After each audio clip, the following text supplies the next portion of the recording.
नरेश मीणा को एक मामले में जमानत मिल चुकी है। हालांकि वो अभी जेल से बाहर नहीं आए हैं, पर उनके समर्थकों में इस बात को लेकर बेहद खुशी है कि आखिरकार कोर्ट का फैसला आया तो नरेश मीणा को जमानत मिली।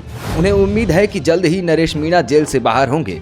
ऐसे में सवाल ये कि क्या नरेश मीणा अंता से चुनाव लड़ सकते हैं, और यही सवाल जब हमने उनके दोस्त मुकेश मीणा से पूछा तो सुनिए उन्होंने क्या कहा।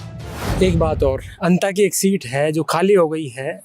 अब वहाँ से क्योंकि 12 से पहले चुनाव लड़ चुके हैं निर्दलीय, उससे पहले वो निर्दलीय देवनी उनियान से जो ये प्रकरण उसमें वो चुनाव लड़ चुके हैं, निर्दलीय में बहुत अच्छे वोट भी लिए। अब क्या नरेश मीणा चुनाव लड़ने की उनकी कोई, अब क्या लगता है आपको, क्या क्योंकि आप बहुत के करीबी है तो क्या लगता है आपको? देखो, चुनाव तो लड़ाएंगे, मौका मिलेगा चुनाव तो लड़ेंगे भी। सही, ऐसा नहीं है कि चुनाव नहीं लड़ेंगे,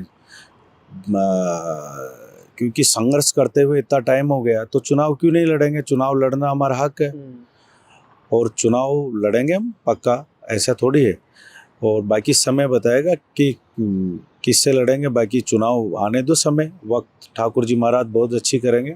बाबा श्याम, खाटू श्याम ने शायद हो सकता है कहीं ना कहीं, मैं मानता हूँ जिस व्यक्ति का संघर्ष हो उसमें कितनी कठिनाई आती है, और जब जब जो भी रास्ते खोलता है कहीं ना कहीं वही खोलता है जिसके ऊपर आपकी आस्था हो।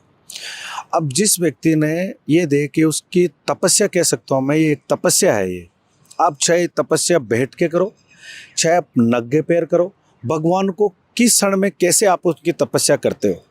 तो आज मैं उन दोनों जनों की एक तपस्या मानता हूँ जो भगवान की आस्था में दोनों गर्मी और सर्दी बिल्कुल नंगे पैर रहे, उभाड़े चले, जहाँ भी लेके गए, जहाँ भी काम करना। उनकी बेटे ने 10वीं में की एग्जाम दी थी क्या? हाँ, उसमें भी अच्छी, उनकी बच्ची 12वीं के अंदर, 12वीं में अच्छी परसेंट, अच्छी पढ़ने में उनके बच्चे दोनों बहुत इंटेलिजेंट हैं। और जिनके माँ बाप के अगर अच्छे संस्कार हो और जिनके माँ बापों ने हमेशा ही संघर्ष किया हो तो संघर्ष करने वालों के बच्चे अच्छे ही निकलते हैं।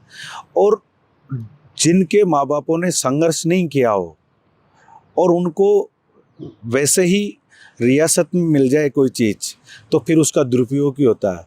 यहाँ आपने देखा होगा जो व्यक्ति पिछले करीबन 25 साल से ज़्यादा का संघर्ष हो गया, चाहे युवाओं के लिए, चाहे किसानों के लिए, अपने हक के जहाँ भी जिसकी हक की लड़ाई लड़नी हो वो लड़ाई इन्होंने लड़ी है। और जितने भी मुकदमे अब तक लगा है वो कहीं ना कहीं उन लोगों के हक की लड़ाई लड़ी जो लोग, जिनको कहीं ना कहीं उनकी आवाज़ को दबाया जा रहा था। जब उसमें नरेश मीणा ही जाके खड़ा हुआ और उनकी आवाज़ बुलंद करी और उनके कहीं ना कहीं आवाज़ उठाने का काम किया, उन्हीं की इनके ऊपर सारे मुकदमे लगे थे। अब मुझे बताइए, राजनीति करने वाले ऐसे भी लोग हैं जिनके ऊपर एक मुकदमा नहीं है। मुकदमे, जब आप लोगों की लड़ाई लड़ोगे नहीं तो मुकदमे कैसे लगेंगे आपके। तो इन्होंने संघर्ष किया है, दोनों जनों की एक तपस्या है और उस तपस्या का भगवान इनको फल देगा।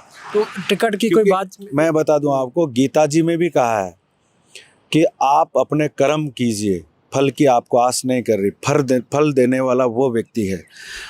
तो इन्होंने ये तपस्या कर रहे हैं, ये अपना कर्म कर रहे हैं।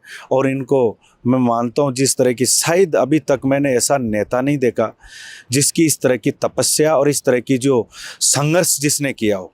मेरी नज़रों में ऐसा नेता नहीं है जिसने इतनी भयंकर, जिसने नंगे पैर, आज भी चाहे जेल के अंदर, आज भी नंगे पैर, आज भी भाभी जी घर पे हैं, आज भी नंगे पैर, इन्होंने एक आस्था बनाई हुई है। किसके ऊपर? उसी खाटू श्याम जी के ऊपर। और वही खाटू श्याम जी जो वो कहते हैं कि जब हारे का सहारा है, वो हारे का सहारा ही बन चुके हैं। बता दें कि नरेश मीणा ने देवली उनियारा विधानसभा से जब उपचुनाव लड़ा था तब एक कसम खाई थी कि जब तक वो राजस्थान विधानसभा में कदम नहीं रखेंगे तब तक चप्पल जूते नहीं पहनेंगे, और आज भी वो नंगे पैर ही रहते हैं। ऐसे में सियासी हलकों में इस बात की चर्चा पूरी है कि आने वाले अंता विधानसभा उपचुनाव में नरेश मीणा चुनाव लड़ सकते हैं और एक बार राजनीति का पारा गर्म हो सकता है।